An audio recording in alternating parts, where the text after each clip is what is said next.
Choose చేసిందని చెప్పకుండా టెంపరీగా పెట్టిందబ్బా నువ్వు అన్నారు. టెంపరీగా అనే పదమే పదే పదే వాడుతూ ఉండేవాళ్ళు.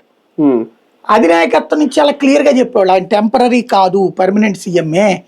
కాంగ్రెస్ లో టెంపరీ సీఎం 4 రోజులు సీఎం అని ఉండదు అని చెప్పి. కానీ నమ్మలేదు జగన్. వాళ్ళు చెప్పినటువంటి కోణంలో మధ్యలో వాళ్ళు ఇచ్చిన కమ్యూనికేషన్ నమ్మాడు. రోసయ్యే ఇట్లా ఆపుతున్నాడు అన్నటువంటి ఫీలింగ్ తో రోసయ్య మీద వ్యతిరేకంగా కూడా మాట్లాడాడు అప్పుడు జగన్. అప్పుడు నేను రోసయ్య గారు ఇంటర్వ్యూ కూడా తీసుకున్నాను జగన్ మీద.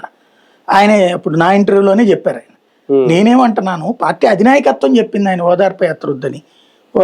ఒక్కొక్క చోట జిల్లాకు ఒక చోట పెట్టి ఆ చనిపోయినటువంటి కుటుంబాల వాళ్ళందరినీ అక్కడికి తీసుకొచ్చి ప్రభుత్వం తరపున ఒక 5 లక్షలు, జగన్ ఎంత ఇస్తాడో అంత, లేదా జగన్ ఎంత ఇవ్వదలుచుకున్నాడో చెప్తే దానికి మ్యాచింగ్ సేమ్ అమౌంట్ లేకపోతే ఇంకో 1 లక్ష ఎక్కువ వేసి ప్రభుత్వం నుంచి ఇవ్వమని చెప్పింది సోనియా గాంధీ.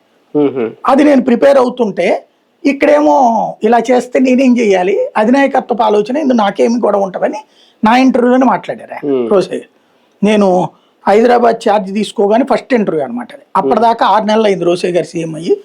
6 నెలల్లో ఎవరు కూడా ఆయన ఎవరికి ఇంటర్వ్యూలు ఇవ్వాలి. ఆయన ప్రెస్ మీట్ లో కూడా ఎవరు ఈ మాట్లాడలేదు, ఆయన అడగలేదు.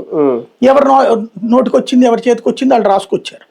నేను సీఎం బీట్ నాకు ఎలాట్ చేయగానే విజయవాడలో ఆయన ఎయిర్పోర్ట్ లో వస్తేను ఇక్కడ అప్పుడే కోనేరు రంగారావు గారు చనిపోతే ఆ కార్యక్రమానికి అని వచ్చారనమాట.